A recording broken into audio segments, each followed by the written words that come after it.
Matthew Cass became treasurer in 1981 and still holds that position. So he's seen a few chairmen come and go.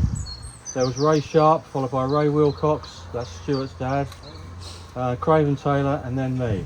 I joined in around 1992, taking over the chairman's post with Gary Spicer in 1994. Stotfold Model Car Club was in the Chiltern Challenge Series before the regional series was set up. The very first national here was in fact a 1/8 in 1989, and it would be almost 20 years later that a 1/10 national was held here. It wasn't until 2007 that we hosted our first full 1/10 national event, having hosted the national regionals for both 2005 and 2006. The club moved to Astro in 1997 and has seen a couple of changes since, because we had about 3 different surfaces. One was very unsuccessful. It lasted about 3 years. The current basic shape of the track with the Wall of Death was done by Kevin Lee and Paul Timberlake around 2004. A few extra tabletops and bomb holes have been added since. Midweek racing started in 1992. At the same time there was no electricity. When it got dark, all those with real cars would line up around the track with their headlights on. After racing, race control, which was an old caravan, has to be pushed back over to the farm. We used to tow it to events such as the Henlow Show until it became unroadworthy. And it was unroadworthy. The second race control came around 1995 and made it to 2023.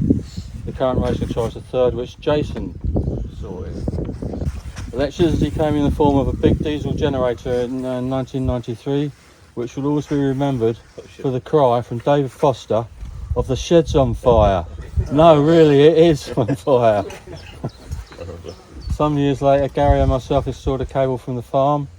Toilets were installed around 94. Since those early days, the club has moved on and in my opinion has become a nice place to race on a Sunday afternoon. This is of course because members have put in the hours over the years to make it so. We have something to present you, Keith, for everything you've done. And hopefully your wife will let you put it on the mantelpiece.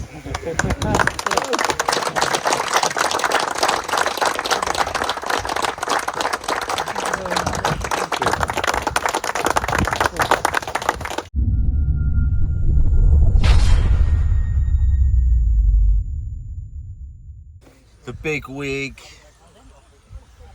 Is it literally brand new? Brand new. Brand new. Why aren't you running stock tyres? Can't drive it like you do at Bromham. How many laps did you manage? 3/4. 3/4 of a lap. Did it make it round? What you done? It's an operational error. I think I must have forgot to do the nut up. Oh dear. Oh, that's my trick, that is.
So it's great to celebrate the 40th anniversary at Stotfold, and in my final I started last on the grid, and I didn't have a great qualifying, but it was time to turn it up in the final. So I've made up 2 positions already. I am running my Cougar Classic. There's another position I've made up.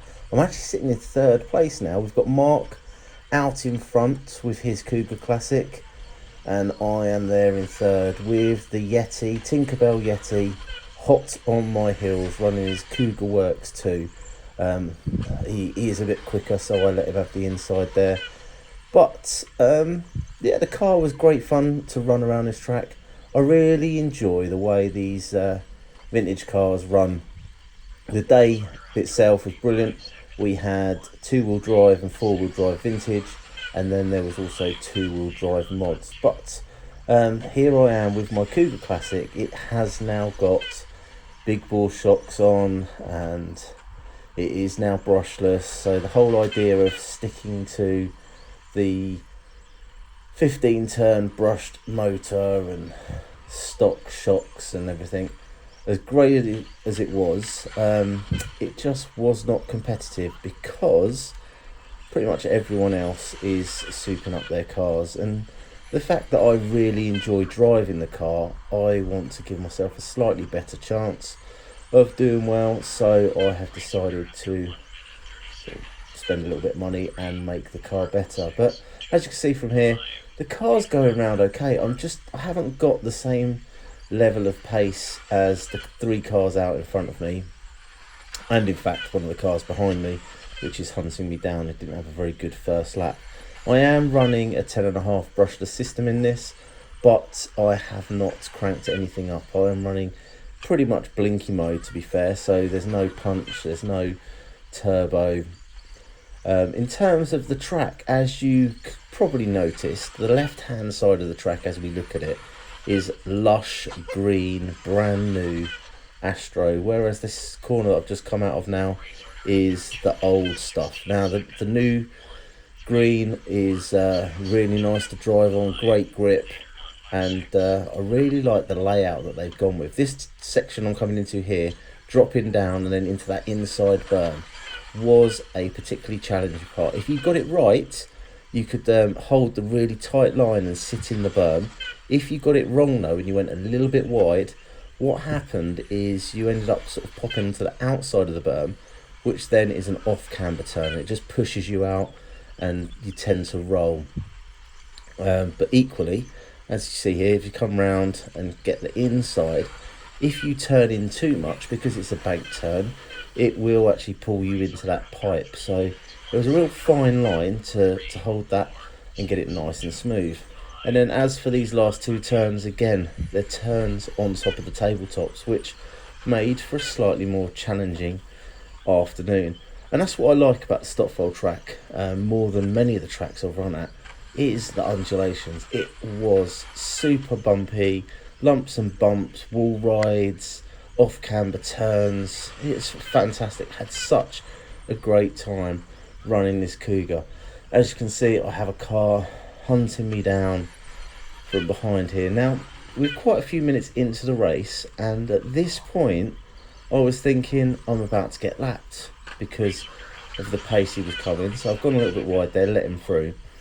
And then shortly after this, what actually happened is I heard the announcement which said Mark was still in first place, and I thought to myself, hang on a minute, Mark hasn't lapped me, which means I've just let someone through and been super gentlemanly and got out of their way. Which I thought, well, if that's the case, I'm going to get on the hunt and I'm going to see if I can catch them back up and get my spot back. So therefore, from this point onwards, I have now got a car that I'm chasing. Before that, I was kind of just slow and steady, didn't want to make any mistakes, keeping it super clean. But I am now charging after that car because I want my spot back.